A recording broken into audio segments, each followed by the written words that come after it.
Hello everyone and welcome to another edition of the Richard Lewis Show. I am Richard Lewis. With me as always, it is of course Sam the producer. That's your name. You don't even have a surname anymore. It's like slave ownership.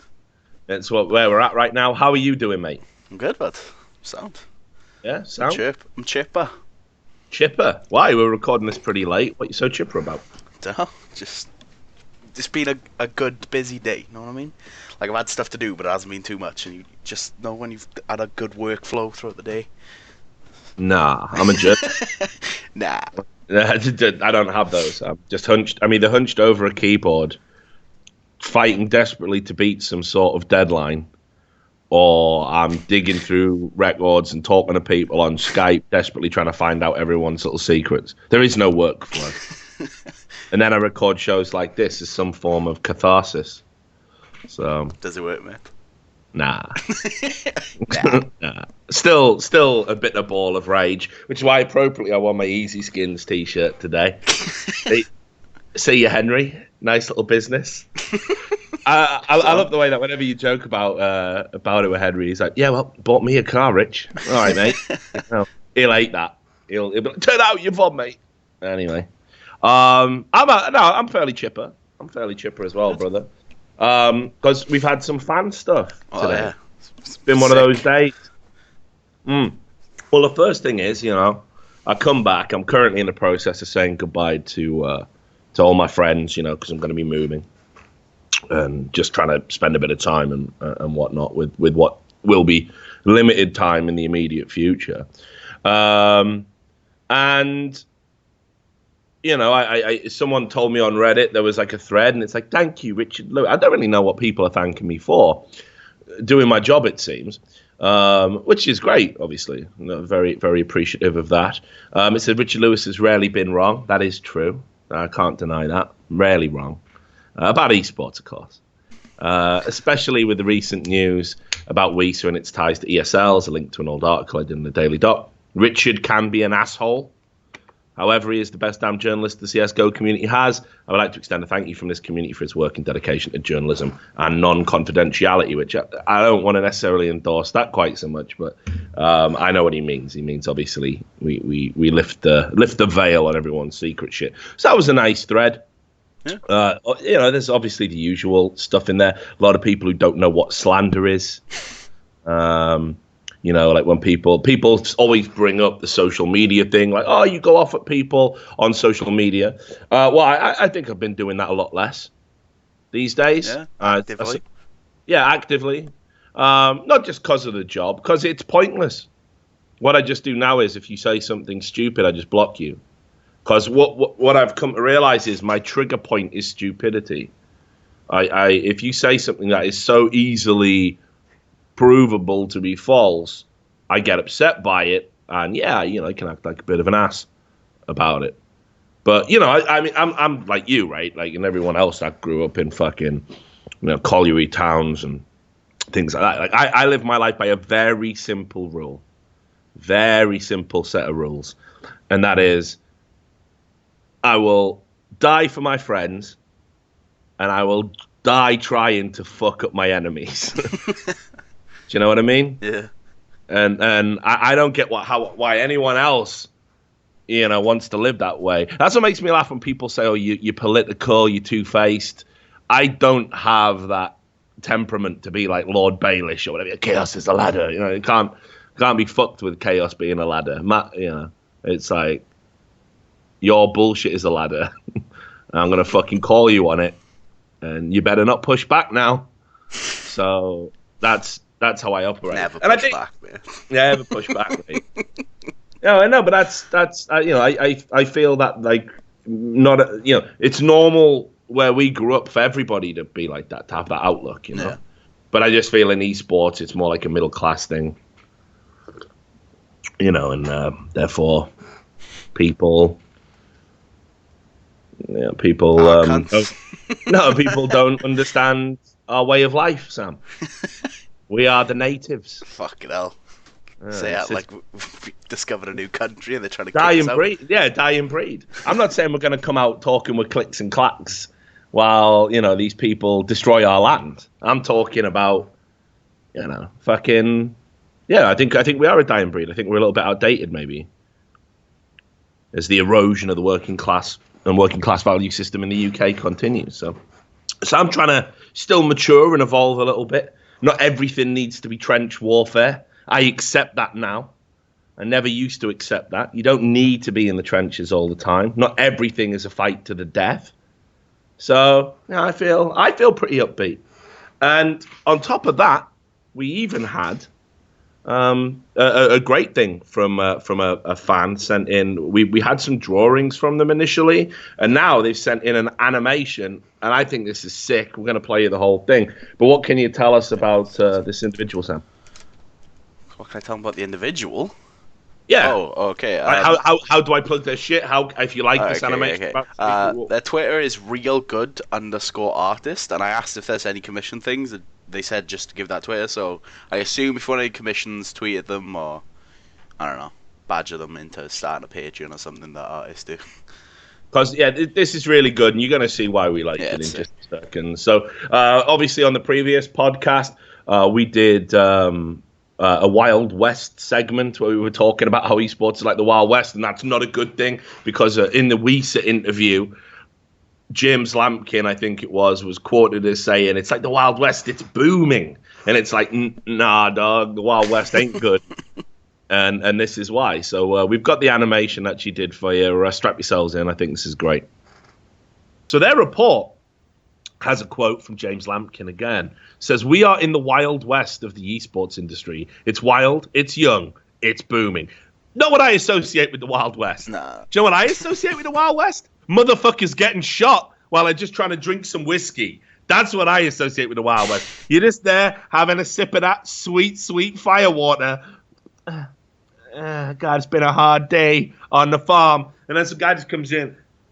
You, are you the Port Talbot kid? Maybe, mister. You rustled some cattle up in Cardiff. I don't know why it's Wales. It didn't happen. And I'm taking you in for that bounty. I just want my whiskey, sir. I had to rustle that cattle to feed my kids and all the other shit that you do when you live in the Wild West.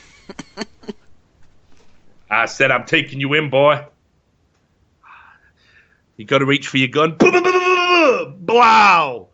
Hot lead right in the back. Doom, dead, slumped over the table. You all saw him. He was reaching. And then they just take your body to the fucking sheriff. They get paid like, I don't know. Is it pesos? What? I don't know. I'm in Wales.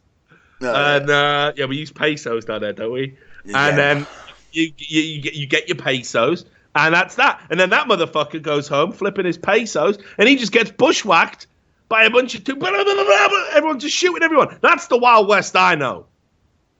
It is a lawless place. And that's an appropriate description for fucking esports. Because it is a lawless place. It is wild as fuck. No one cares about any rules. Common decency.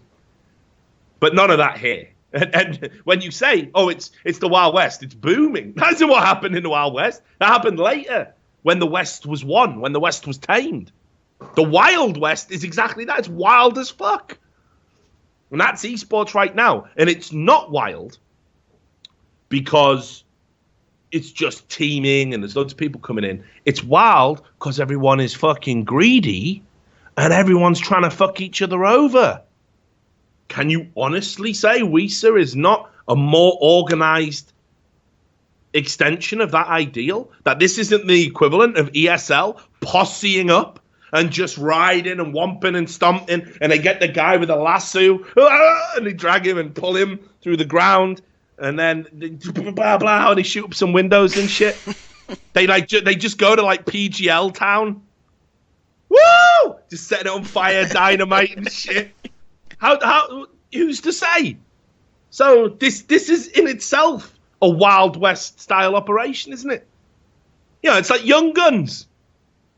If you ever watched that film, great film. Just because they're all wearing badges, you know, don't mean they're the law, does it? They're outlaws, motherfucker. Outlaws, I tell you. Anyway, so this is back to the Sky News report. This Sky News report.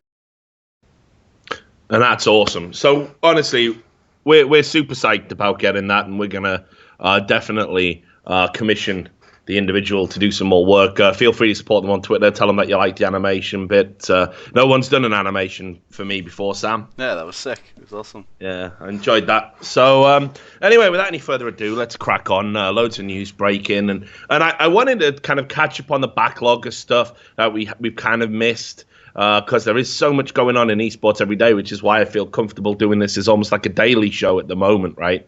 There's just so much shit going on. But unfortunately, the story that's going to continue to dominate the fucking headlines is WESA again. And today, Sam, I don't know if you saw this. Somebody posted on Global Offensive. I actually thought we already knew this, but apparently not. And this is that WESA.gg is registered under Turtle Entertainment rather than WESA themselves. Turtle Entertainment, of course, being the parent company that owns ESL. And if you look at the registration, this is where it gets more interesting. I'm not so surprised by that. I think when you look at the branding of WESA, I think if you look at the teams involved, I think if you look at the board members, you can say this is very much an ESL project. I don't even think you can dispute that at this stage. But what's interesting to me is the date it was created.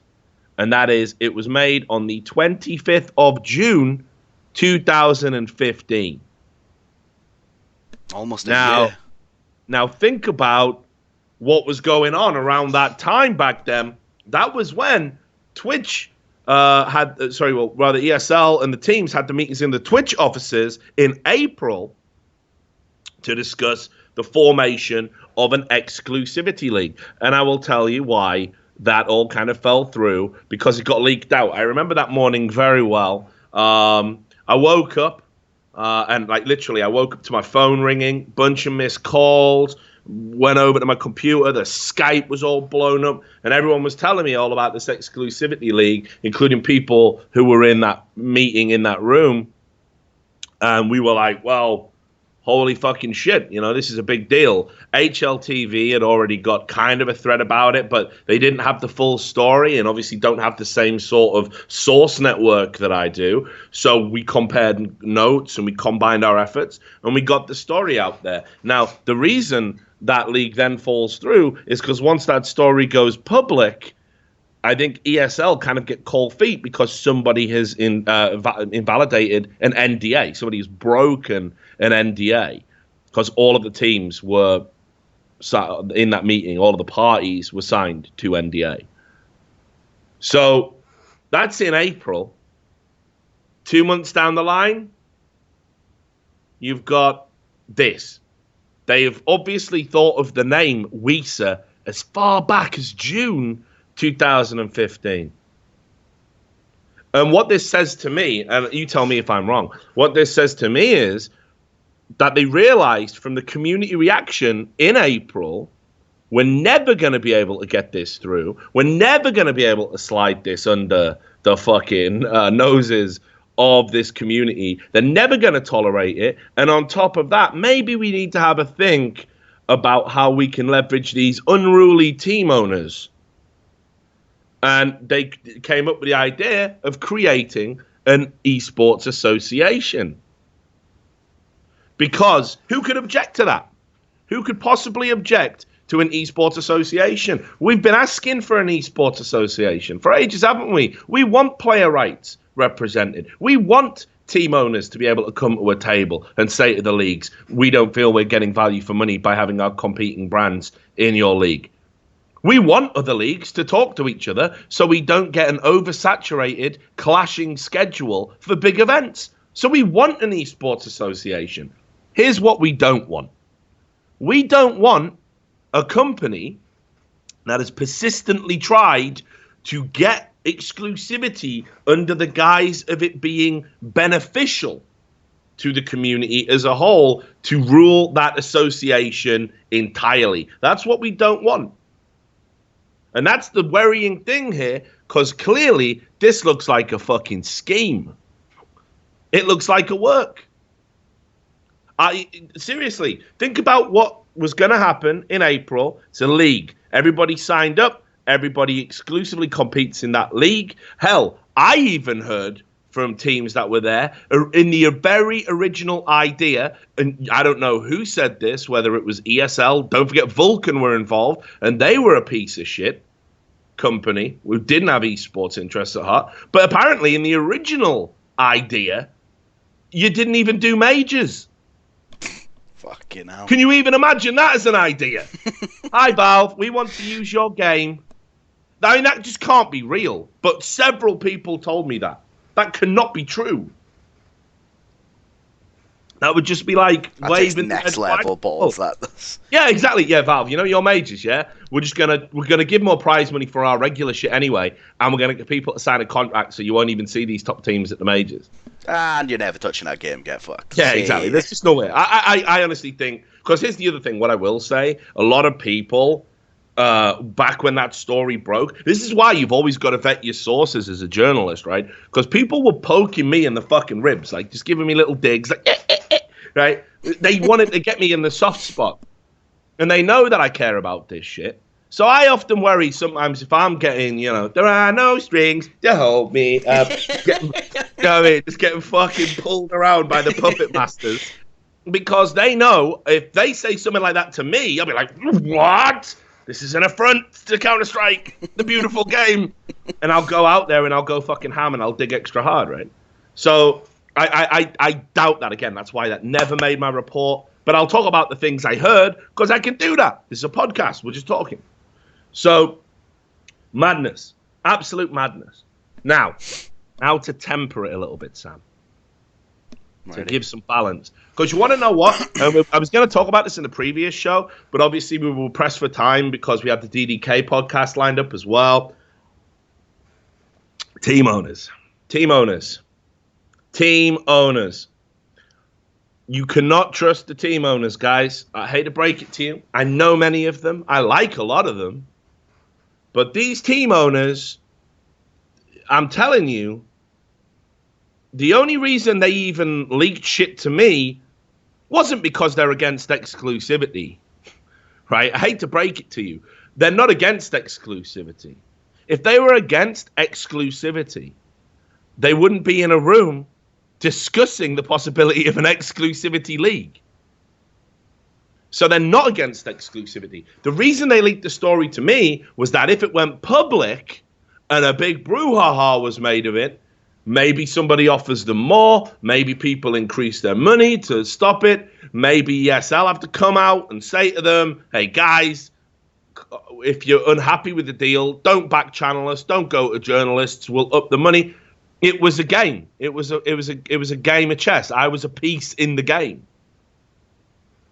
So these team owners, literally this last year and beyond, I don't give a fuck what they say when they hear this, because this is just the fucking straight truth. They have gone from meeting to meeting to meeting with big leagues and tournament organizers, and they've said, we're not against exclusivity, just so you know. We're not against it.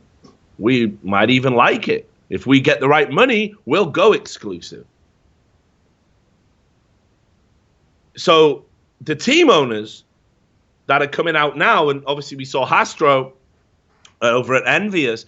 He wrote, it's probably worth looking at that in some detail in a second, but he wrote a fairly long piece saying how it could work. And I'll tell you, Hastro, for good or ill, he has always been looking to kind of get our league in line with something like the NFL. That's his idea of how it should work. This is what he believes is best for business. And that is that you have a league where the best teams compete in it, franchised, so there's no relegations or anything, they're just in the league. They have equity in the league. And that's it. And it's just a fucking old boys treehouse for the best teams. People don't get in unless they buy their way in, probably, if there's an expansion, right? And he thinks that's best for the business overall. Now, he might be right. That might be best for the orgs. Might be best. Don't know if it's best for esports, though. because I've never seen anything like that work. And I've been around a while, and I've never seen anything like that work. It goes the opposite way. Again, what you're talking about there, a little bit like CGS, not entirely. CGS was a bit more aggressive. CGS actually bought the brands. CGS wanted the brands. CGS said to like Jason Lake at Complexity, we'll have a Complexity franchise and we'll give you a job as GM and your salary and everything else, but we want the brand. You've got to sell the brand. And there was a lot of orgs that didn't get involved with CGS because one of the things you had to do if you wanted to be like a GM and have a spot was sell your brand. Fnatic famously turned them down. So, which is interesting given that Fnatic are in on the ground floor on WESA. How times change. But these team owners, they like the idea of exclusivity. It is good for their brands. It gives them the maximum return on their brands. They all ask for the same things when they compete in a league. They ask for money to compete in that league because their inclusion gives that league value. It's hard to argue with that logic. So that's what they ask for. They always talk about equity. They want to be partial owners and stakeholders in the league. So when that league goes out and gets sponsors, they want a share of it, a revenue share, guaranteed revenue share. They've been talking about this for ages. This is how they want it to work. So anybody out there who's like, oh, WESA have strong-armed the teams. Come on, guys. Come on. Think about it. You don't strong-arm 8 of the top brands in the fucking world into a room and you're like, look, we're going to form an esports association and you're going to be the founding teams and we're going to leverage your brand and your popularity to try and dodge as much of the heat as possible. Doesn't happen. Didn't happen. What happened didn't happen. What did happen was those teams have been shopping around to find a league that will pay them top dollar to go exclusive. In the absence of finding said league, they are now part of this association, which is just an umbrella organization that seemingly will have ESL and quite possibly DreamHack events in it. And these teams will compete in those events. They'll be allowed to compete in others. But remember, there is a deadline on this. So ESL over the next 2 years, because ESL control WESA, I don't even think there's any point in talking differently at the moment till I see very different. ESL have 2 years within which to sell their brand, their leagues against the strength of the teams that have agreed to be within it. They've got to go out and get big sponsorship deals, investment deals, set up all these tournaments, create ties with local infrastructure and governance, get this world tour up and running, and bring as much money as they can in and revenue share it with those 8 teams. If they make enough money, those teams will stay, and at the 2-year point, they are locked in for an exclusivity deal, which we don't even know how long that runs. We do not know at this point what would invalidate that exclusivity. And the team owners, they're not objecting to this. They're not publicly saying there's exclusivity, just so you know. There is no transparency from any party at the moment. So this is where I thought it was interesting, because Hastro, and I like Mike, he knows that, but he also understands more acutely than perhaps a lot of people I interact with. I'm a journalist. He's a guy who has to keep stuff from a journalist. So the working relationship can be strained. When we let our fucking hair down and we all go for beers, and again, he used the trench warfare simile, it's like Christmas Day, we all come out over the trenches, waving a white flag. We all kick the football into each other. Yay! He's having a kick around. All right, fucking hell, it's 6 a.m., but got to get back to fucking throwing mustard gas in your face. Have it, you cunt. So. That's for that nutmeg, you little prick. So, me and Hastro regularly will have drinks and talk and be friendly. But that's a cease of the hostilities, the fundamental sides on which we are diametrically opposed. For now, as a journalist, obviously when I stop being a journalist, which is real soon, just a few days, once that's done, then, you know, they can live happily ever after. There will be no Richard Lewis to light a fire under them. And we can drink forever, and the war is over. We'll be like that guy from Counterfeit. Fucking hell. The war is over. What a depressing thought that is. In it, mate. Fucking hell. But we'll always have the podcast. I'm going to fight. Will we, though? The podcast. Yeah. Okay. I'm going to fight to keep the podcast. It might just be on another website. So, and it might be getting paid grants. Yeah. Do like a grant.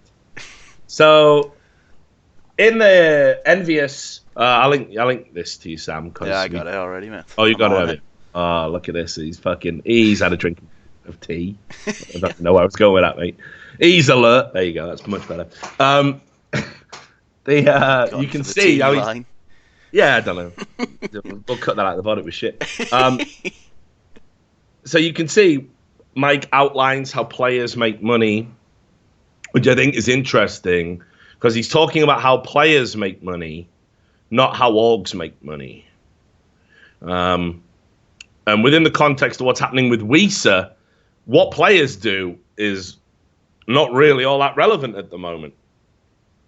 So he talks about that, and then he says, why WESA? Why is this a good thing and not an evil ploy by team owners to fatten their pockets? Why is this good for our industry? As I answer these questions, please realize I am not guaranteeing the success of WESA. I believe for WESA to become successful, it will take a lot of hard work, and it will take on many shapes as it evolves. WESA is the first association to offer players and organizations both a direct line into some revenues generated from the streams I have listed above. The players will now have an additional source of revenue, again, talking about players, coming to them that they have never had access to. In addition, the organizations they play for, which will certainly trickle down to the players further as they negotiate their contracts based on how well the teams are doing financially. So, I mean, first of all, trickle down economics, right? In my experience, and I made this point when E-League had its very first meeting, and I was deeply unpopular for doing it. You cannot trust team owners to look after their players. If that was true, I would have nothing to write about. My 12 years or whatever the fuck it is of writing about shady shit in esports tells me that you cannot trust team owners to do the right thing by players. Some will, some won't. That's just the truth. And that's why players need to take matters into their own hand. Your team, and I say this to the players, your team being in WESA does not guarantee you a good fucking deal. It does not guarantee you will ever see that money. You know what guarantees you will see that money? Having a fucking contract that guarantees you that money. And I've said things that should be standard. If a organization brings in a massive sponsorship deal predicated on the success of your team, the players are entitled to a share of that. Even if it's 1%, it's a pay bonus. They should get that. There should be performance bonuses in contracts as standard when you win tournaments. You should never have to take a team-based peripheral sponsorship deal that forces you to use gear you do not want to use. The players have to open their eyes to this and have to stop things like this happening. And I do not think being in WESA is going to achieve that. I think being in WESA is going to achieve big sponsorship deals for the organizations. And if you haven't got in your contracts that you're specifically entitled to a share, the players are going to get fucked. All that will happen is at the end of your contract, you might get a higher salary. But in the meantime, this organization and WESA, indeed, because let's think about it logically, WESA will be trading, selling against the strength of the teams. The players make up the teams. So it's all about the players. And I've said it many times. Players don't realize they hold all the cards. They get bullied, cajoled, threatened. They get scared that their livelihood's going to be taken away. And it feels like team owners have a lot of leverage. If you're one of the best players in the world right now, there is the only thing that could stop a player who's one of the best players in the world moving from one org to another org would be if those organizations had an agreement not to pick up that player. And do you know what? Those agreements have existed in the past. Those agreements have existed. Same as agreements to keep salaries artificially lower than they should be, below market value. That happens. I would go so far as to say Astralis are one of the best paid teams in the world for Counter-Strike right now. And I do wonder about their lack of inclusion on that basis. Because it's not a good look, is it? If you're part of an association and everyone's open and transparent and you're all coming together and you're all talking about salaries and the one team, which is player-owned, player-created, and they're all making a fuck ton of money compared to your players, certainly I wouldn't put Envious in this. I mean, Envious players are paid a fortune, but, you know, I know other top-tier teams, let's put it that way, very top-tier teams that aren't paid anywhere near the market value they're worth. You know, if you've got one team over there that's run by players and like, yeah, we're making sick bank, bro, don't know about you. Like, it's not good, is it? Not good, especially given the players who talk to players because they're co-owners, they'll be in the owners' meetings. Can't have that. Bad for business, right? Anyway, Mike continues, and he says, WESA is the first to offer this. Every other tournament organizer in League and Counter-Strike avoided it. To be transparent, I personally did not reach out and demand it from other leagues or tournament organizers. I never expected to have to demand it, nor is it in my nature to make demands like that. The reason our organization wants to begin with WESA is because they offered it. They were the first and truly had a vision to help the players and organizations to change the standard of how we are treated. So he's talking about this, how WESA are the first to offer this trickle-down theory and how they're going to... I know other orgs. Other tournaments have offered things very similar to this. What's ECS doing? They're offering equity, right? All the teams that are competing in Faceit ECS get equity. So there's something fishy about this. That doesn't quite ring true to me. Then he goes, with television broadcasts looming and increasing interests from non-endemic large brand sponsors, the players and organizations would really be setting themselves up to get hosed and cut out if the old standard is still in place when this happens. Someone's pockets would become fat, and it certainly wouldn't be the teams and players, the talent, the reasons you watch. I don't necessarily see how, based on the things I've been told, WESA would counteract against that. Because it sounds like the pockets that would get fat are ESLs, are the board members of WESA, because we've already said that WESA have this deal in place. And if this is true, and as I said, I haven't put the report out yet, but this is what multiple sources are telling me, 150,000 paid up front to a team to join. But if you are not happy and you decide to leave, you pay that 150,000 back plus $50,000. So ESL could even profit in their failure. So what's wrong with this picture? And if ESL are going out there and there is no minimum revenue share agreement in place, which is also what I'm being told by multiple sources, ESL could go out, get a massive deal, share a third of that deal with the 8 teams. And that might be good and the teams might like it. But ESL could, in theory, pocket the vast amount themselves.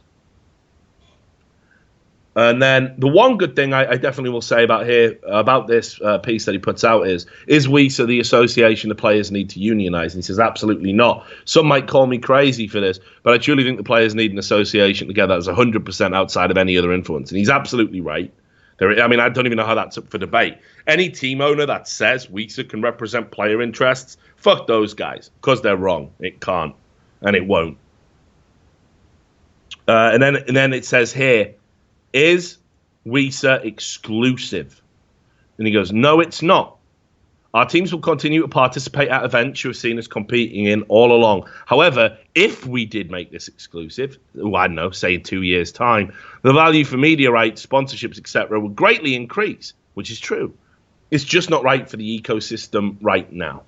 And all of those sentences point to the fact that exclusivity is coming. Now, there's another way of looking at it. 2 years in esports is fucking forever. 2 years in esports is like 5 years in any other industry. So you might never get to the point where going exclusive makes sense. You might make all the money now and ESL might go bust in 18 months. Highly unlikely. Could happen though. So maybe it's a safe bet for them. I don't know. But yeah. So the WESA rabbit hole just continues to get fucking deeper and darker and fishier and grosser. And I don't know, man. It just feels to me that we still don't really have a handle on what we're looking at. Feels like a piece of shit wrapped in ribbon. Like, oh no, they caught us doing the league. Let's tidy that up a bit. WESA. There you go. Yeah. Because the core ideology is still the same, right? The thing they wanted the league was like revenue share with teams, and they were the ones that were going to sell everything. All the major points of the exclusive league are still in this. It's just bundled with some happier shit trying to distract us. Yeah. So I'm not, I'm not feeling it, brother. Like I'm still not 100%. Like, I got in touch, because obviously I did the interview with James and that went out, and I did leave him a message saying, like, look, I don't agree with any of this bullshit, but I know this is like a tough time for you and a lot of the ESL staff. I'm not a monster. Like I understand this is difficult, and I understand they're doing what's right for their business. But what I have to be concerned about, and what you all should be concerned about, is what's good for Counter-Strike, what's good for esports long term. And so far, I'm not really understanding what is good for esports long term that comes out of WESA. I don't understand it yet. Maybe I can be made to understand. Maybe I can be even made to advocate for this one day if there are benefits there. I'm an open-minded guy, but I'm not seeing any of it right now. One thing I will also say, this is interesting. You'll like this, Sam. My sources have told me, and I don't know if they've changed this in light of the backlash, or whether this was meant to be communicated a lot more clearer at the point they announced it. But that Pietro Fringuelli guy? Yeah. Guy I jokingly said was in the Illuminati or whatever. Yeah. Definitely not. He didn't have the original Avril Lavigne killed. He's a hotshot lawyer. I got to be careful. That was clearly satire. It's a form of protected speech. You can't get me, Fringuelli. So anyway, Fringuelli is there only temporarily. Okay. Why is that? He's the commissioner, but the plan is to replace him with another commissioner. Now, I don't know who or how. I don't know if there'll be open elections like there will be for the player council. I don't know if it will be somebody appointed by the player council. I don't know if all the elements of WESA will come together and vote. I don't know if it will be like some fucking mad election cycle like with FIFA. No idea. But, and equally, I don't know if this person who gets in will be in for life or for a year or how it'll all work. Don't know any of that. But I've been told by reliable sources, very reliable, that Pietro Fringuelli is a temporary measure, and that they will be replacing him with somebody else in that commissioner role. I do not know how they're going to do that and do that in a way that satisfies the community. Because on the one hand, that sounds good, right, when I tell you that. Because a lot of people are worried about this Fringuelli guy. He's not endemic to esports. He's not one of us, right? He's come from outside of esports with great pedigree, I will say. Obviously working with UEFA. He's come into esports. He's in a German law firm that specializes in tax and business law based in Cologne, which is where ESL happened to be based. ESL happened to be subject to an acquisition by a Swedish media group, where I know that the Swedish media group sent staff, accountants and whatnot to ESL's offices, and they physically camped in there and went through years' worth of paperwork during the audit before they bought it. I wonder if Fringuelli might have been hired at some point. Yeah. Think it's possible, right? Tidy some shit up. Oh, no, I'm not even going that far. I'm not accusing him of that. But what I mean is, if there's a commercial interest there, if you've hired a lawyer or his law firm to do a business on your behalf, and then he's a commissioner in a league where you sit on a board, I don't like that. That reeks of conflict of interest. So the idea of getting Fringuelli out as commissioner sounds very appealing. Problem you got is, what if it's just another ESL dude comes in? What if it's the return of LP Kane? Fucking hell. Yeah. Imagine that shit. Keep Fringuelli, mate. Yeah, it's fucked up. The return of LP Kane. You know what I mean? The punchable face of the nouveau riche. Back once again. Yeah. So I don't know, but anyway, sources tell me that Frankwelly is most likely to be out the door. I wonder if he put his brother in the WESA release video, mate. This is other associations. This is WESA. Yeah. So.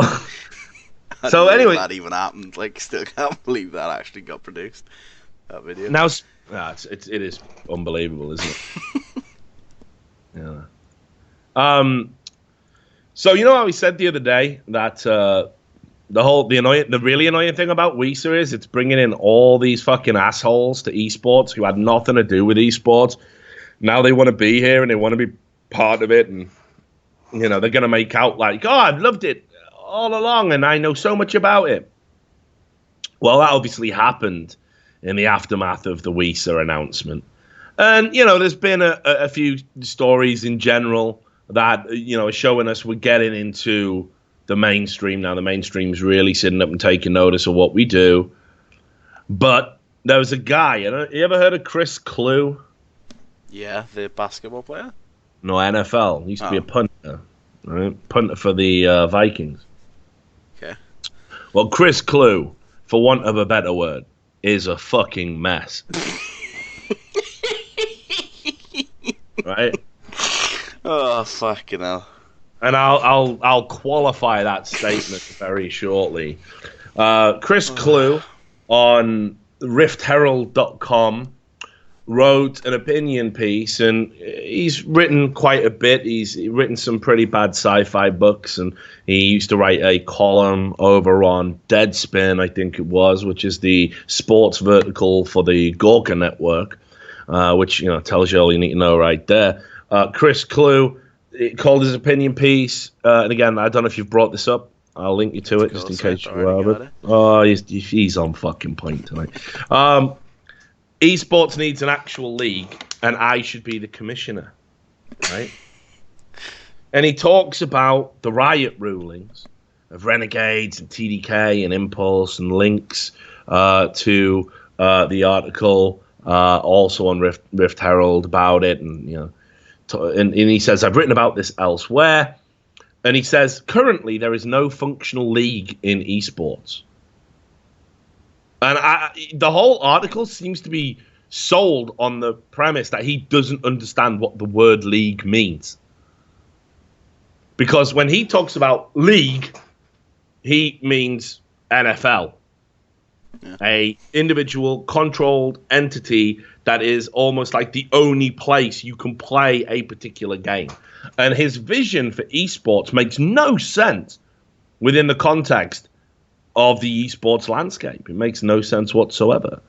He wants a league that is, I don't know, let's call it esports league, and then you just have divisions for each game within that. But that is the only place you can play esports. That's what he wants.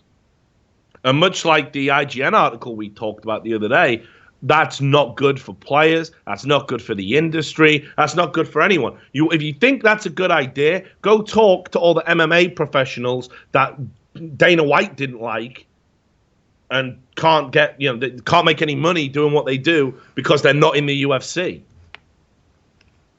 They'll tell you if this sort of thing's a good idea. So he goes on, he talks about it. I mean, feel free to read it if you want. It's drivel for the most part. But he talks about how, you know, if we had one league, it would address all these problems like instability again. You know, and again, Americans, I don't know what they've got against relegation. They just hate relegation.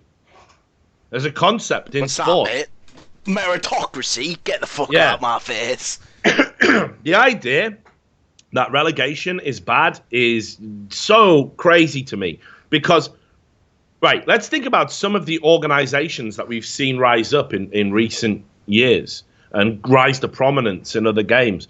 You know, think about the likes of like your Selflesses, your Splices, and things like that in North America. You know, Splice went to a fucking major. If we have one league where the teams that are in, and everyone else can just fuck off, you don't get organizations like that. You don't develop talent like that. Imagine if the Premier League, there was literally nothing for the bottom half of the table to play for. because you can't get relegated. What would be the point? What is exciting about that? How do you distribute the wealth, the vast amount of money that's coming into esports if teams can't get into leagues without an invite or a franchise spot? How is any of that good? And again, I love the NFL, and people will point to the NFL and say that. But even then, you move franchises around from fucking state to state. People sell, brands come back, brands die. It's what he's talking about there is basically he's advocating for one entity to control the entirety of esports and to create a league, which, by the way, again, he doesn't understand what a league is. LCS is a league. ESL Pro League is a league. Face ECS is a league. They're all leagues. What else would you call them?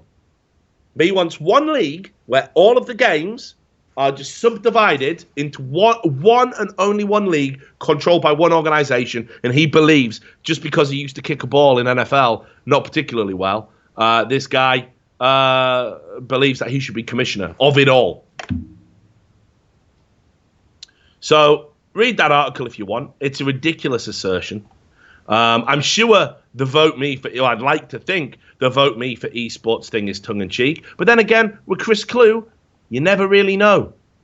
So here's why Chris Kluwe shouldn't come anywhere near esports and certainly should never be the commissioner of a league. Because this is a guy who, okay, when he got dropped from the Vikings, he came out and he said that it was because he was a activist for gay rights.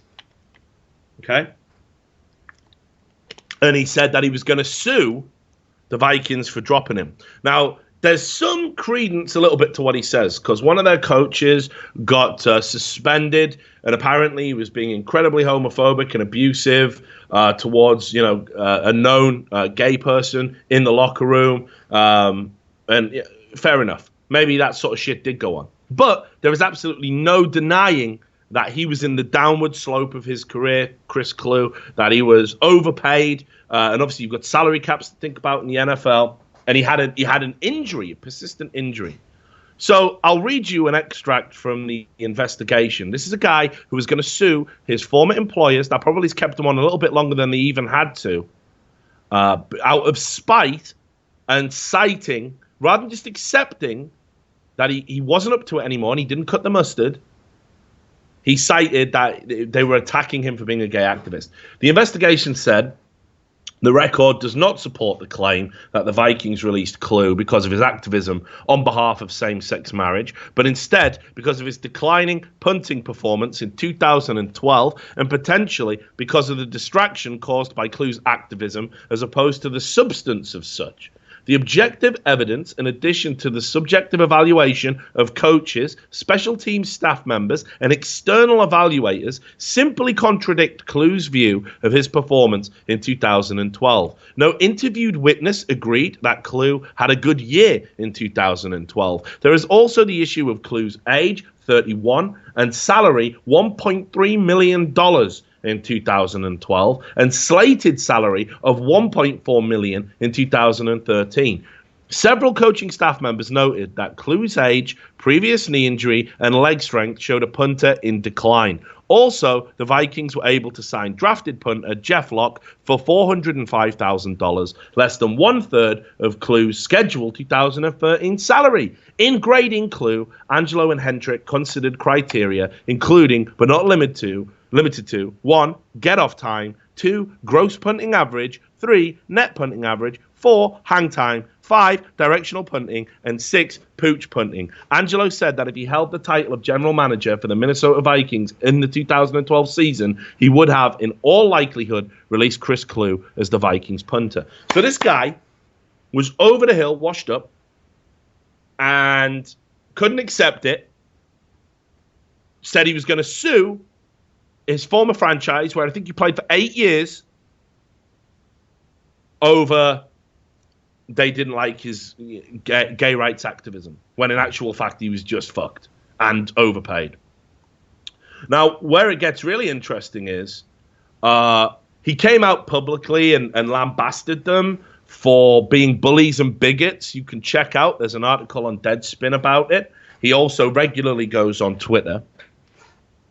And during the investigation into the homophobia allegations, it turned out that Chris Kluwe was also making homophobic jokes. And also specifically about children getting raped. Yeah. So publicly, he's talking about his activism for same-sex marriage, which I truly believe he's done some good work for. But what he did was, when some, I think they were investors, came into the, it was a group of businessmen. And I don't know if you know about the Penn State case, but you can Google that. It's a fucking disgusting crime that happened. And what Chris Kluwe did was, when the businessmen were there, he cut a hole into the back of his shorts, walked past the businessman clutching his ass, and said he was a Penn State rape victim. Mint. Thought that was funny. Justified that on Twitter by saying, oh, everyone was making those kind of jokes. Right, doesn't end there, mate. This guy doesn't end there. This guy's Oh yeah, I know. So we've got the fact that you definitely don't want him involved in esports because he advocates suing people making decisions about cutting players. He advocates for that. So if you're a player that's not playing well and an organization wants to trade you, maybe Chris Kluwe is your commissioner. He goes, just do what I did, just sue him, blame it on something. So if I was a team owner, I wouldn't want this guy anywhere near the league. Also hypocrite. Well, I mean, a lot of these social justice warrior types are. They can't really help themselves. So then here's another thing he did. He got upset about the Vikings because obviously this court case wasn't going to go. And he said on Twitter, shall we talk about the time two very well-known Viking players were caught in a compromising situation with an underage girl? Bet you didn't hear about that one in the news. We can do this all day. Viking special teams, here's everything. So this guy, publicly, on the 18th of July, 2014, admitted to having not reported the statutory rape of a minor. Yeah, and then said it as if he was the one in the right. Like, I'll tell everyone. A year later. And there's an article here, which let me find it for you. It's pretty good. It's by the national columnist at CBS Sports, Greg Doyle. Like him. Like his work. I'll link you to it. You can bring this up. And it's simply titled, Chris Kluwe can't be a moral crusader after his cruel Twitter rant. And rightly says, what about the victim? Do the victim's parents even know? If it's a big secret, who knows? Why haven't you come forward? And that's a very good question. Now think about all the young people we have in esports, many of which don't have the requisite skill set to deal with conflict and problems. And Chris Kluwe wants to be involved, but you won't report the statutory rape of a minor. You want to be a commissioner of a league that's meant to be looking after player rights? Get the fuck out of town. Get the fuck out of my town. There's no way. And there's a bunch of other stuff, if you really want to look into it. He made racial slurs against Mercedes Carrera, her Mexican, I think it is, ethnicity. He also has said that anyone who supports Gamergate is a terrorist. Fuck, of course he did. Of course he said that. So this guy is out of his fucking mind, and he wants to be involved in esports. And because he's some ex-sports star, people, again, like I just said on the last podcast, motherfuckers will roll out the red carpet for this guy. Fuck Chris Kluwe. Anybody who supports this guy having any job whatsoever in esports is a fucking absolute idiot. Absolute idiot. And again, you don't believe me? Google, go look it up yourself. Everything I've said, verifiable. This is all in his own words, most of it. So, and I almost forgot. If not reporting the rape of a statutory minor wasn't enough, people may remember the popular Gamergate critic popular among social justice warriors. Sarah Nyberg, who a group of leaked conversations was shown to self-identify as a paedophile. Chris Kluwe said openly on the 11th of September 2015 that he supports her. This is somebody that, from what we know, self-defined as a paedophile and shared images of her 8-year-old niece on the internet. This is all verifiable. He supports her over that information being made public. He said, I support Sarah Butts, which is Sarah Nyberg's online handle. Go drink bleach. So, again, love guys like that coming into esports. Love guys like that in my industry. Haven't there been a few Riot features made about him as well? That's how I recognise the name, I'm pretty sure. Yeah, I will, obviously, because you can understand why he comes out and advocates for fucking Riot, because Riot are the big social justice warrior games developer. These are the people that worry more about progressive views, or, you know, what are ultimately regressive views, but the illusion of progressive views that they have publicly. They're more interested in that than they are actually just developing games and doing what games developers should do. So yeah, no doubt, I would wager dollars to donuts he's got friends over in that company. So yeah, it wouldn't surprise me if he has had a few features made about him. Yeah, I'm just showing one now that they actually played at Worlds, I'm pretty sure. Oh, shocking, isn't it? For his activism. Shocking. My specialty is range, so, AD carry. Vayne is my this guy needs to, honestly, we need to give him a fucking wide berth, folks.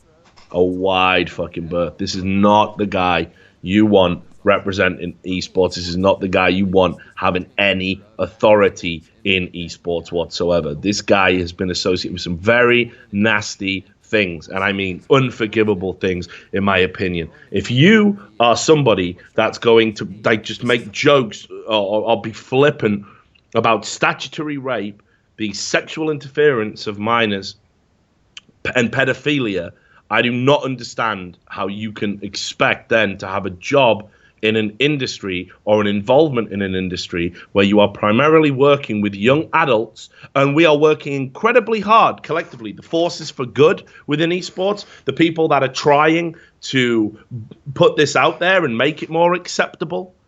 You know, when I was a manager, I used to have to meet with young guys, young girls' parents, and explain to them that this is a safe environment, that the esports community is very welcoming, that we do look after our own, that you don't need to worry about any of those horror stories you hear on the internet about people grooming and stuff like this. Well, you know, you've got somebody there who's like, hey, everyone, I'm a big NFL star, by the way. Statutory rape's funny. It's a hard fucking sell, isn't it? When somebody with that sort of leverage and that sort of fucking prominence is saying shit like that. And stands by every word as well. He never, never to my knowledge apologized. So, shocking. Truly shocking. Also, on a much more lighter note, you may remember another guy who rejected esports. Colin Cowherd. Remember him? Of course. Now, I knew straight away what was going on here, mate. I knew straight away what was going on here. And I'm a little bit disappointed in the community that they couldn't see through it. But this is what you call, in wrestling, a work. This is where you make something look like something, typically meta, but it's still fake. It's still fake. It's designed to pique your interest. And Colin Cowherd said, back when he was at ESPN, he said, if I ever have to be forced to cover esports, I'll leave the company and all of that shit. And obviously, I don't even think he's there anymore. But Colin Cowherd has talked publicly about esports. He's been constantly digging at it. And everyone's like going, Colin Cowherd's an idiot. And like notable people in esports going, I will debate Colin Cowherd. Mate, there's nothing to fucking debate. He's a shock jock, you fucking idiot. He just pushes buttons. That's what he does. There's nothing to debate. He's playing you like a fucking fiddle. I wouldn't be expecting to go in and win that one. So, and I just said at the time, I said, guys, just ignore it. It's a fucking work. Just ignore the guy. He's another one of these outdated fucking dinosaurs that are looking at traditional media, looking at the death of traditional media, looking at how, like, the people who consume radio are just getting older and older and older, and young people don't touch it, and eventually the audience is going to die, and all the focus groups and all the little stuff that they do tells them that this is the truth. So how do you get into something? What's the best way to get into something? Right, here you go, Sam. Let's do an exercise, yeah? What's the best way to get people's attention in a bar, in a crowded bar? Screaming and shouting, causing a ruckus. Yeah, you go fucking crazy, don't you? Put it this way, if you go in, you quietly say, pint please. Option A, no one gives a fuck. Who the fuck's this guy? Option B, maybe you go in wearing a brightly coloured shirt. I'm sure people turn, like some mad thing with like hang glider collars. Everyone will turn around and go, look at that cunt. But then they're back to the drinks and back to the talks and back to the shouting.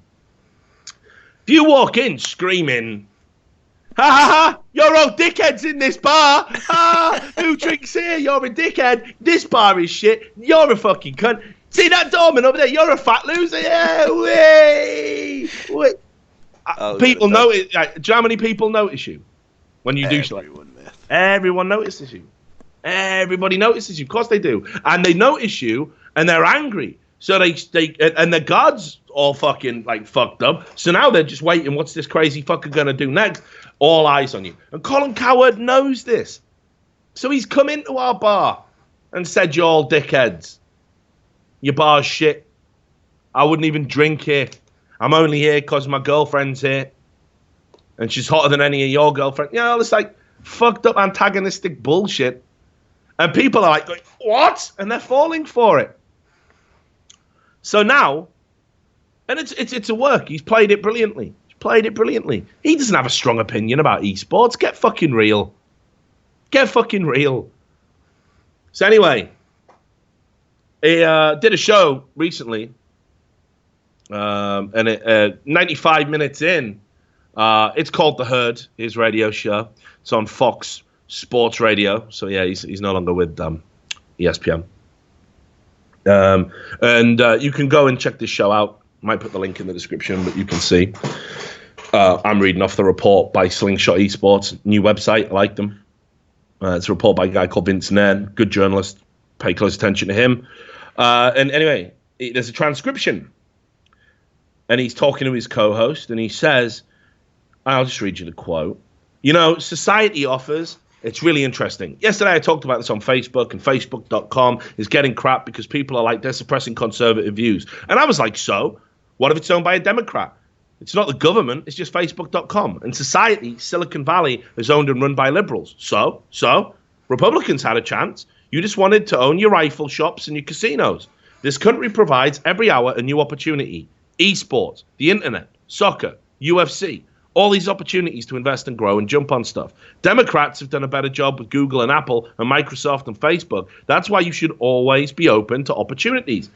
Can Facebook literally alter our presidential race? Yeah. So what? Conservatives dominate radio. So what? I defended conservatives. What's wrong with Democrats dominating Facebook and Microsoft and Apple? It was available to conservatives. They didn't lunge toward it.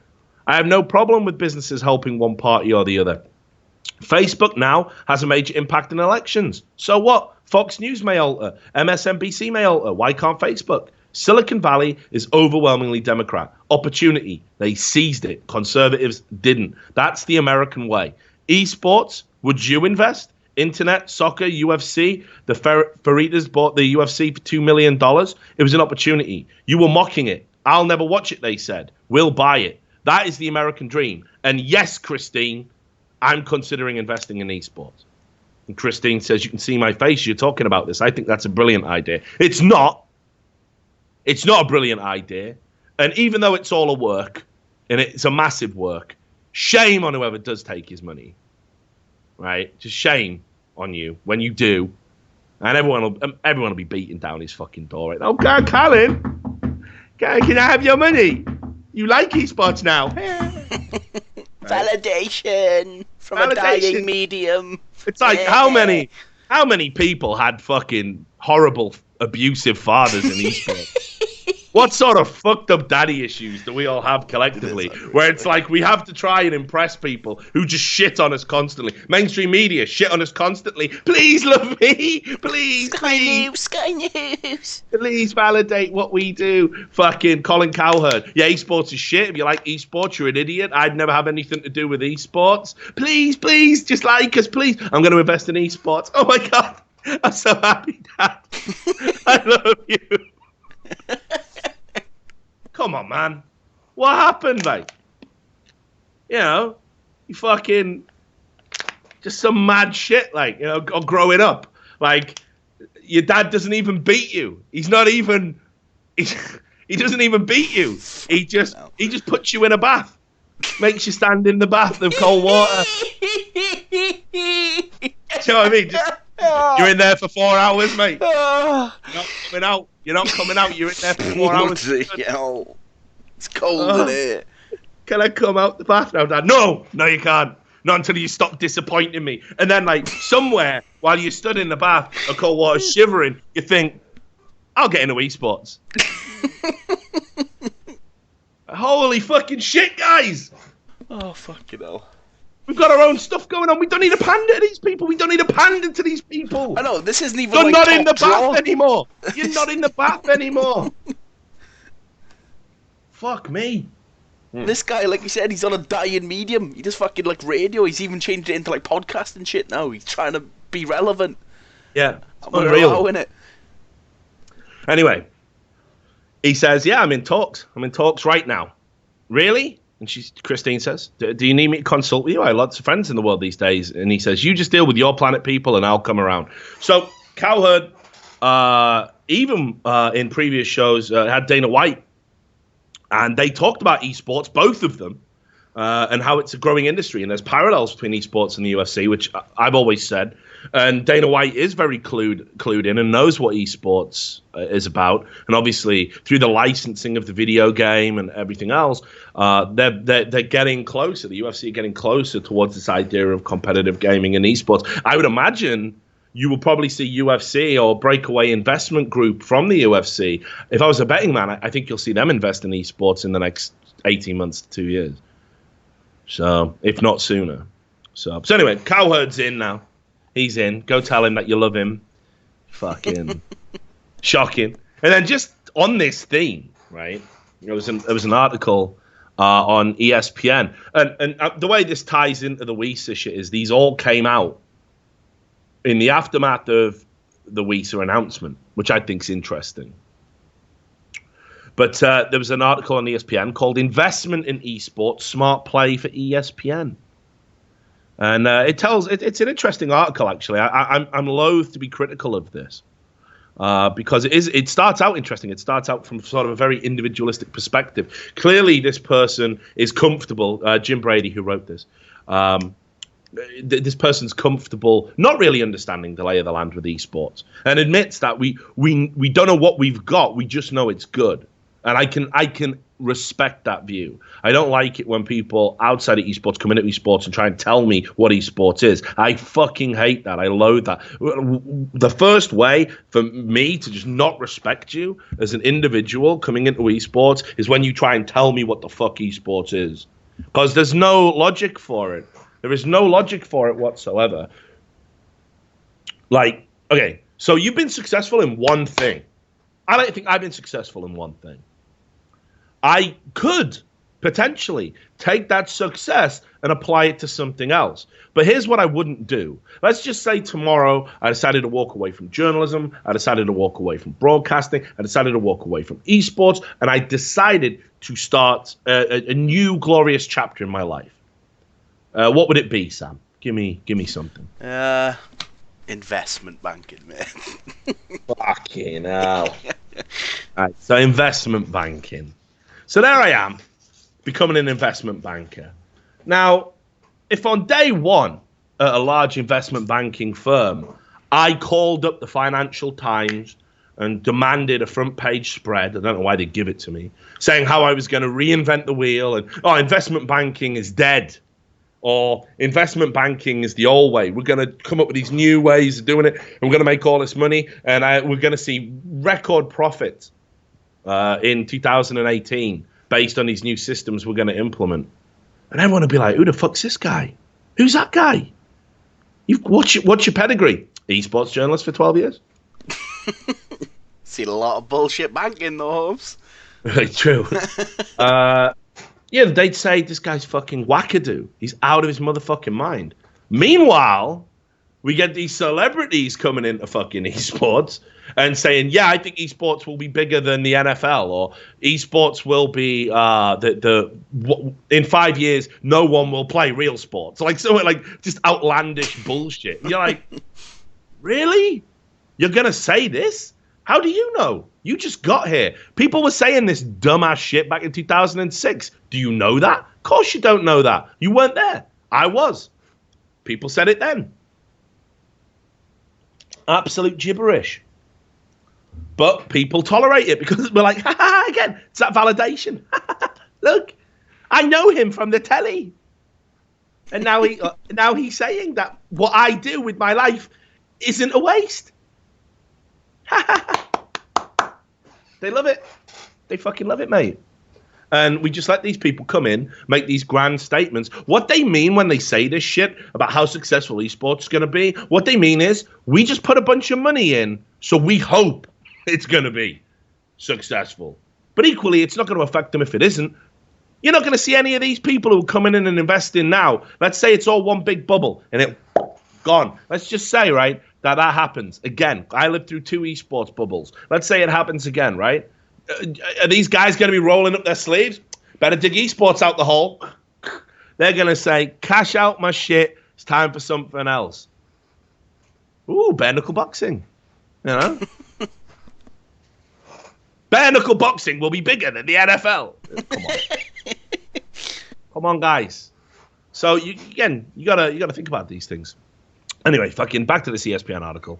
And it was talking about last Thanksgiving, Dan Kaufman was having one of the many routine family discussions that tend to fill up a holiday weekend.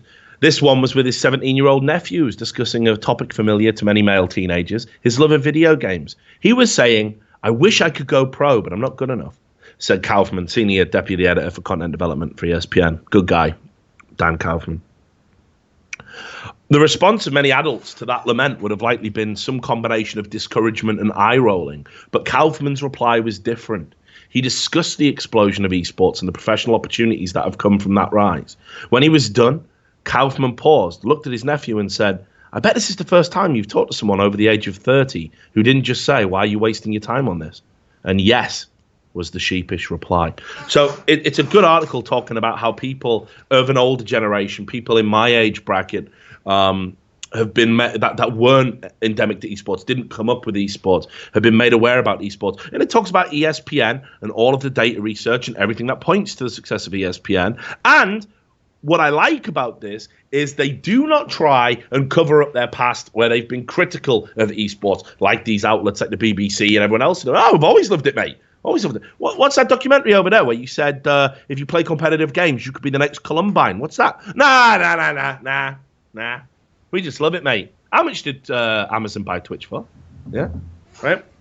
They don't cover it up. They say ESPN president John Skipper, who famously said in 2014 that esports wasn't a sport, it was a competition. He said chess is a competition, checkers is a competition, and mostly I'm interested in doing real sports. I remember when I broke a story about ESPN internally, the executives were saying, hey, after their esports coverage and Heroes of the Dorm, and I think it was the international coverage specifically I was writing about, they were all super happy with the numbers, super happy with the development, and they said they were going to get more involved with esports. My sources over at ESPN told me that.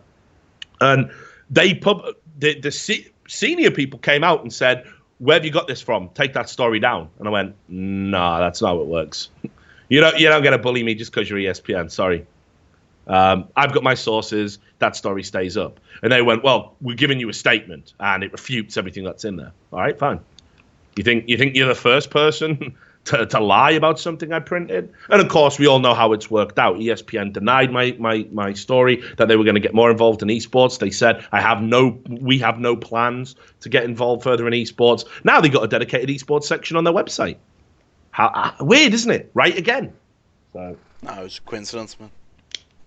But I like that ESPN aren't kind of hiding, at least, that we had a guy in our company. He was a bit of a fucking dinosaur. He didn't really understand what was going on, and he said some silly shit, and here's why he was wrong. Like, I can respect that. And here's the thing. Whatever you think about ESPN, and I got kind of a mixed relationship with ESPN, just as a consumer, like, I think they're one of the high watermarks of sports coverage. I think there's a reason why they're the #1 sports coverage website in the world. But there's been some dubious stuff out there, specifically relating to the relationship with the NFL, that makes me a little bit concerned. And again, this is all as a consumer. This has nothing to do with an industry perspective. But I watched what they did with esports, and after a real shaky start with the slasher thing and it's allergies, and having him on telly, and him looking like some fucking gargoyle that just climbed off a building, and all that crazy shit. They've actually tried to course correct, and they're doing great work out there now. They had that award won for one of their mainstream writers. They've built up a good team over at ESPN. They're starting to break stories, which originally they didn't want to do. And as I've said publicly, when I went for my interview with ESPN, which obviously didn't lead to anything, they said we don't want to. They don't necessarily want to break stories. They want to do good feature articles, which is fine, by the way. I don't necessarily think that's bad. But I wanted ESPN to be a little bit more bold. Well, they pick up Jacob Wolf, and now they're breaking stories. And I think they've got a good little team over there, and I think it'll get better. And I think they'll do good things in the esports space. So I'm warming to ESPN and their involvement now. And this article actually made me warm to them a hell of a lot more. So you should go and read that. Right. Next up. Christ, there's so many tabs I've got open. Where shall we go? Do I want to talk about that? I guess we could shoehorn this in. I think this is important to talk about, actually. Did you see what happened with the Rainman the other day? The Rainman? The Rainman. He's a former League of Legends TSM. player, TSM. Yeah, former TSM. No, I didn't see it, but I know he is. Right, okay. So I don't know if you saw what happened here. There was a front page Reddit post which had footage of a stream that was actually ongoing at the time. It was a YouTube clip of him, and he was running down mid with Tryndamere. And he was trying to play Diablo simultaneously. And we don't know what had happened in the game, but for whatever reason, he'd given up. He was 1 for 7 when the clip starts, and he's just running down mid and feeding. And obviously, for those that don't know and don't follow League of Legends, intentional feeding, not good. Sam has this thing called unintentional feeding. I just can't stop eating. Don't put me in the bath. Right? Mint. So, mint. So anyway, the Rainman was feeding in game, which is when you die repeatedly. And there was this huge Reddit thread on the front page of League of Legends, which, as we know, one of the biggest, if not the biggest, subreddit on the whole site in terms of daily traffic and repeat traffic. Loads of people in there, classic League of Legends people. There's no context to what's happening in the game other than it's happening. So there's never really a valid reason to lose your shit and just start feeding. It's dumb, but we don't know what's gone on before. We don't know if he's been antagonized. Streamers get a lot of shit because they're known. People like to fuck with them. So who knows what's happened, right? Anyway, everybody in the thing. Well, just because he's famous, he gets away with it, and it's a disgrace, and people who do this should be banned. Anyway, 25 minutes. 25 minutes after the Reddit post, he's banned on his League of Legends account. Gone. Boom. And then he tries logging into another one on stream. Banned. Logs into another. Banned. All of his accounts perma-banned. Wrecked. Definitely wrecked. But here's the problem I've got with it. Whether or not you think he deserves that, and Riot have often said, in not so many words, we hold pro players and popular streamers and people like that accountable to a higher standard. A lot of people are like, "Oh, he'll get away with it because he's famous." Doesn't really always work like that. Actually, Riot say they like to hold their celebrities and party people who are more notable parties to a higher standard because they think they set an example. Now, I don't even know if the average League of Legends player today knows who the fuck the Rainman is. Because it's quite sad, you know. This is a guy who was on TSM back in the sort of rising glory days of League of Legends, and now is just sat there streaming to like 300 people every day. It's just tragic. But anyway, I have a problem with what happened because this is the witch hunt mechanic in action that is so unique to League of Legends within esports. Here's what happens. Somebody does some shit on a Twitch stream. Somebody takes footage of that Twitch stream, puts it on the front page of the League of Legends subreddit. The League of Legends subreddit, which isn't supposed to allow witch hunts, allows it because actually Riot have obviously said at some point to the moderators, this is a useful tool for catching people doing things wrong. It's allowed, even though it flies contrary to their own rules. The community upvote it because they have a bloodlust like no other community. Miserable, soulless, already bitter, used up 14-year-olds who get picked on at school dictate the future of professionals. Absolutely. You want an archetypal description of the League of Legends Reddit community, it's that. And it gets upvoted, and then what happens? Riot see it because they pay staff members to patrol the subreddit every fucking hour of every day. That is a job. Staff members within Riot do this for a living. Then that person gets banned within 25 minutes. Riot will say, "Oh, it wasn't not anything to do with that Reddit thread. He's been reported multiple times, and it was just us." Bullshit. Bullshit. And here's how I know it's bullshit. Right? Because remember when that Nicole Slaw? Yeah, with the cat. Nicole Law with the cat didn't strangle a cat. Never did. Didn't happen. Didn't happen. Right? That went to the front page. And in that thread, now deleted, but I've got it archived. Mate. A Riot staff member says, "I'm going to see what I can do about this, and I'm going to make the parties that need to know about it." And the witch hunt was allowed. Riot staff members got in touch with Twitch. Her Twitch stream banned for violations. She didn't do anything. She handled one of her cats a little bit suboptimally, a little bit roughly, and it blew up because it's the internet, and for some reason, you all love cats more than humans. I don't understand it. You love cats more than your fellow man. You will to punish somebody. Think about the logic of this. To punish somebody for roughly handling their own pet, which is fine, and no damage has been done to it whatsoever, you would take away their entire livelihood, which affects their ability to feed their fucking pets. Logic.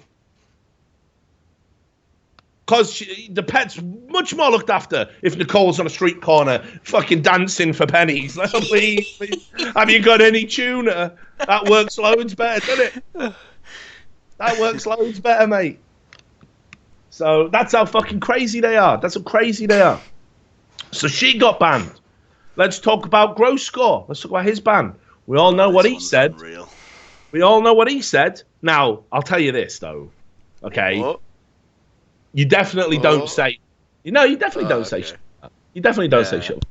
Gross Score made a very public... I mean, it wasn't an accusation. He repeated information he claimed to have heard, which wasn't even illegal in the country that if it did take place, it would have took place in.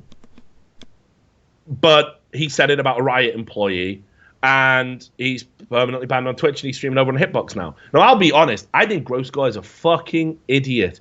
When I tried to write an article about him when he got mega drunk in that hotel, and Riot staff members basically forcibly tried to eject him from a hotel he was a guest in because they were having a private session and they didn't want him around the players and staff members. I wrote up that article from the viewpoint of, it doesn't matter how much of an arsehole you think this guy is, that's out of order that Riot are doing it. And I contacted him for comment, and he pretty much told me to fuck off. Right? Just straight up. Like, I'm like, hey, I just wanted to get your comment on this. He strung me along for like 2 days, and I'm like, look, I'm going to have to put this article out now. And he went, yeah, I don't give a fuck. You're just a journalist. You're just leeching on my popularity. No, I'm not doing that. I've got more Twitter followers than you. Like, trust me, you're not doing anything for me. My brand and your brand can never be aligned. You're a fucking idiot. So it's not like I like the guy. But there's a serious question here about this. Right. The means are very important when we apply any sort of penalty system. The means are vitally important. There has to be a series of checks and balances. A process has to be followed. It has to be consistent for everybody, and it has to be fair, inarguably fair, because we're talking about people's livelihoods here. Now, I do not believe that a permanent ban from Twitch is appropriate because you have repeated allegation of something that isn't even illegal on your stream. He issued an apology. He literally apologies. He debased himself in a way I've never seen anyone debase themselves, thinking obviously he would get him banned. Never going to happen. I cannot help but feel the fact that it was said about a Riot employee, and Twitch and Riot clearly have a very close working relationship, is one of the reasons why that happened. Equally, we had Tyler One. No, Tyler One again. I actually reached out to him. I don't know if I told you.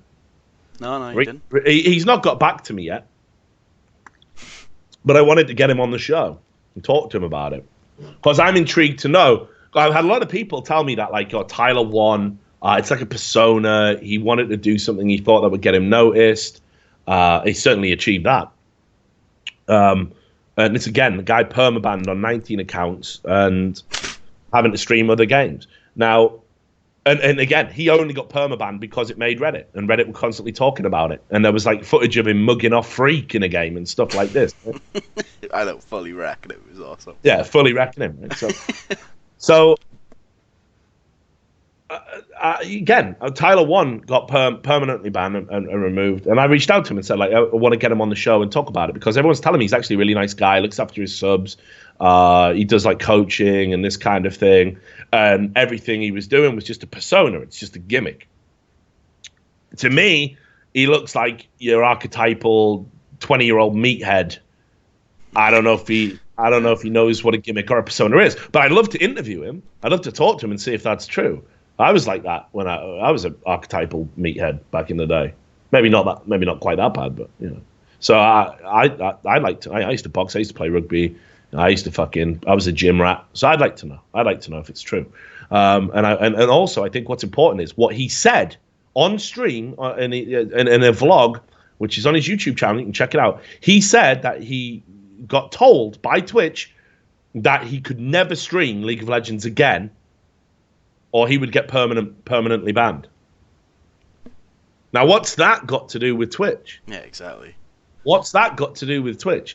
And he even went into the specifics and said he was told that because he was the #1 streamer when he was streaming, Riot didn't want the first thing you saw on Twitch for a League of Legends streamer, if you clicked on the top stream, was him being toxic and trolling if he didn't get Draven. They said it wasn't a good look for them.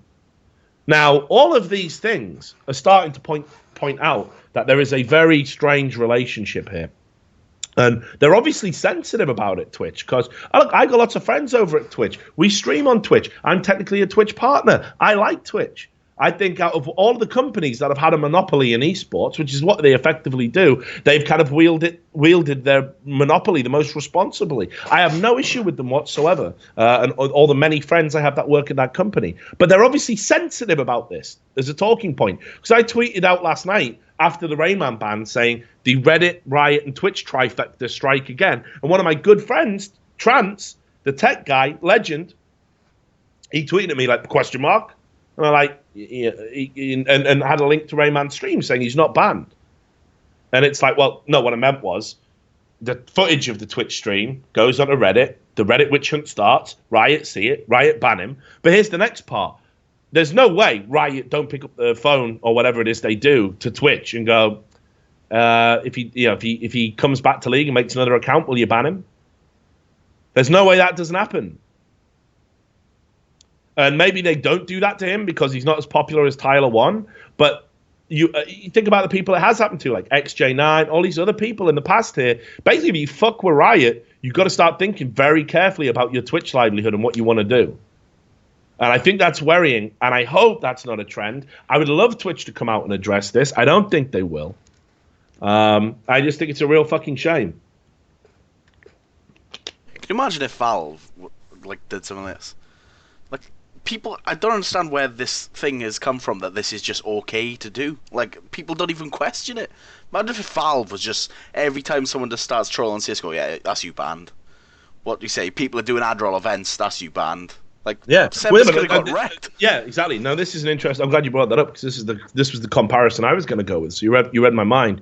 Semphis obviously came out publicly and said, "Yeah, Cloud9 did Adderall at these events." Now imagine if off the back of that, Valve were like, "We can't have that interview out there publicly. We can't have him talking about these things." And they reached out to YouTube and they reached out to Twitch. Yeah, and they reached out to anybody that they could leverage through their intellectual property. And basically, Semphis just became persona non grata. He had to just find another game like that. Would we tolerate that? Would we allow that to happen in our community in Counter-Strike? Or would we be fucking outraged about it? And I'd like to think we'd be outraged about it because it would be bullshit. It would be unfucking fair. But in League, this just happens every day. And do you know what they say? Deserved it, was feeding. They don't even think about the methodology that goes into this or what the repercussions could be, what the ramifications could be on a fucking broader scale. They don't think about this. They can't think about this. Riot have done it so well. Whatever you think about the legacy of Jeffrey Light Lynn, man, did he fucking brainwash everyone. It's so incredible what they've done. They've now got them to a point where they're so fucking... They honestly think the Summoner's Code is something that's fucking real and matters more than... Okay, this is someone's livelihood we're talking about. We're just going to arbitrarily take it away from them because they did this one thing, which is a violation of a fucking made-up rule set for in-game. We're going to take someone's real livelihood away. Real money, real lives. Real stories. Yeah, no, that sound a bit like, well, fucking Woman's Weekly or something. I found my dream partner on a dating site and was shocked when it turned out to be my long-lost brother. Just another day in Wales, mate. Wee. So, would we tolerate this? The Counter-Strike community absolutely fucking wouldn't. But here's the thing. The reason we wouldn't isn't just because we're inherently better people or anything like that. It's because we haven't had a games developer slowly grinding us down and controlling everything we do to the point where it just becomes the fucking norm. And that's happened in League, and that's why every time somebody does something in League, people now know if you want to get a pro band who's doing some shit, make a Reddit thread. The mods will allow it. They're probably even notifying Riot about it. They sit in that little Skype group, right, which we'll never see the logs for, all NDA to the fucking max. What's the problem? NDAs are normal. Why have they got one at all? Another thing, yeah. Remember that meeting you had with Valve talking about the bans and how did you have to sign an NDA? No. But if I have to make a delivery of apples to the Riot studio, I'm having an NDA. Yeah. Just in case you see me wrecking someone in the back room. It's obscene that this is just accepted now. Yeah. So just unbelievable. Unbelievable shit. So yeah, I just couldn't believe it. And it's worrying. It's worrying to me that now we have in place a very clear system. Because this is the final point I want to make about this. The only way you should be able to get banned for something you did in game is through the reporting system in game. That's it. That's what you sign up for. That's what you agree to when you play the game. I don't see anything in the terms of service going, and yay, if a Reddit thread is made about you, you shall be fucked. That's not in the terms and conditions. I didn't sign that. I don't want to have to live by another bunch of fucking rules just because I'm a fucking micro celebrity. That's bullshit. The only thing that should lead to a ban is the in-game banning system. What if that literally was just a bad day? It's his one game. Riot say nobody gets banned because of one game. I don't feel like that's true when it comes to celebrities and people like that.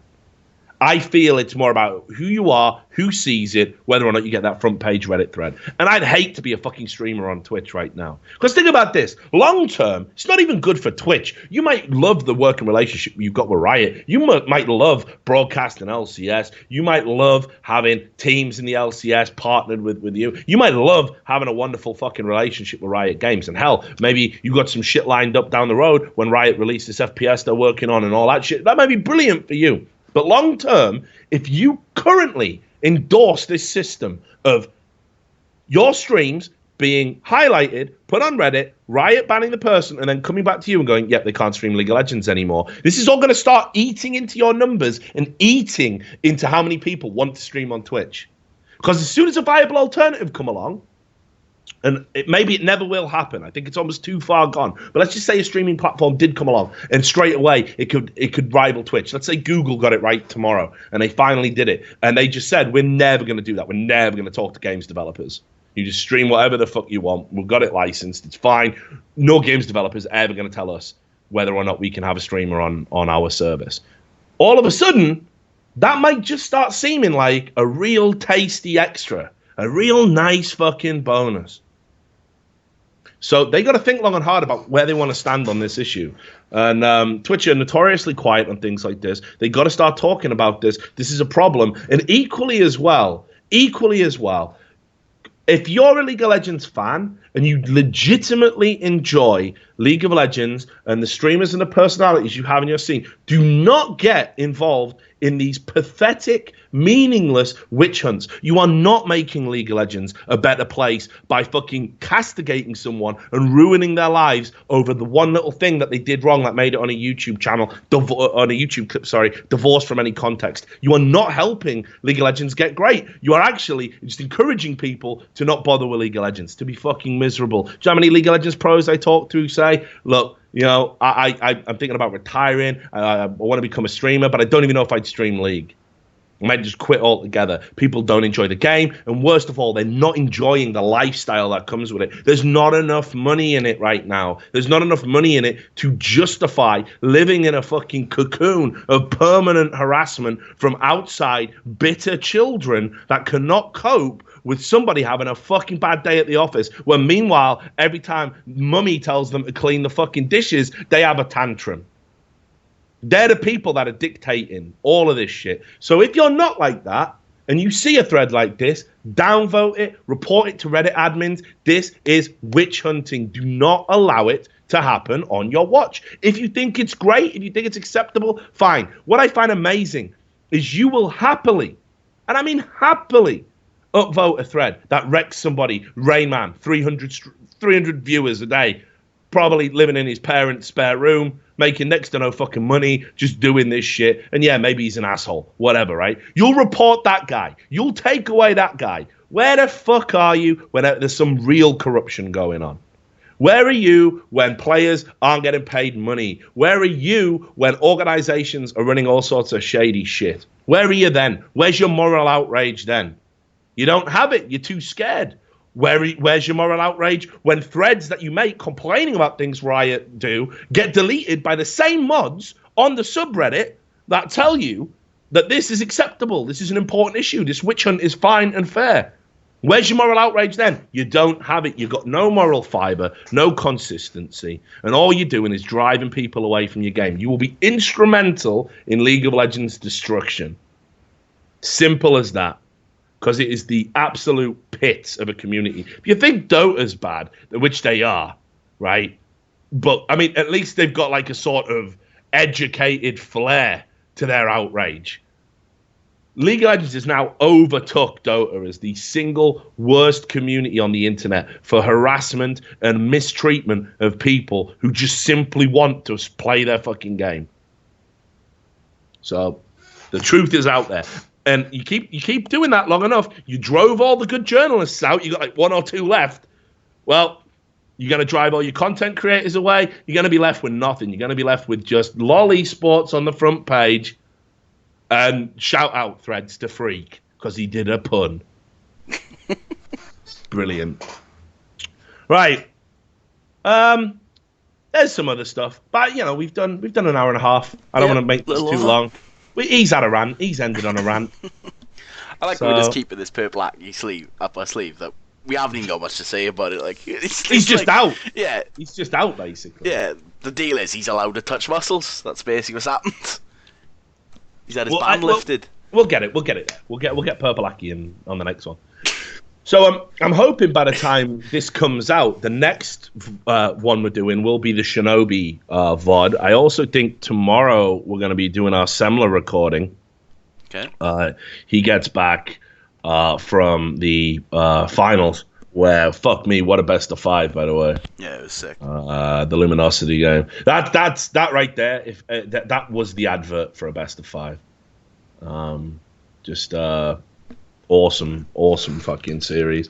But yeah, so Semler gets back from that, and then we're gonna basically have him on the show, and I think we'll talk about some shit there. So that'll be good. But yeah, the next one you should see after this will be with Shinobi. I haven't got anything else to talk about. I can't think of anything. I think that's about it, Matt. Yeah?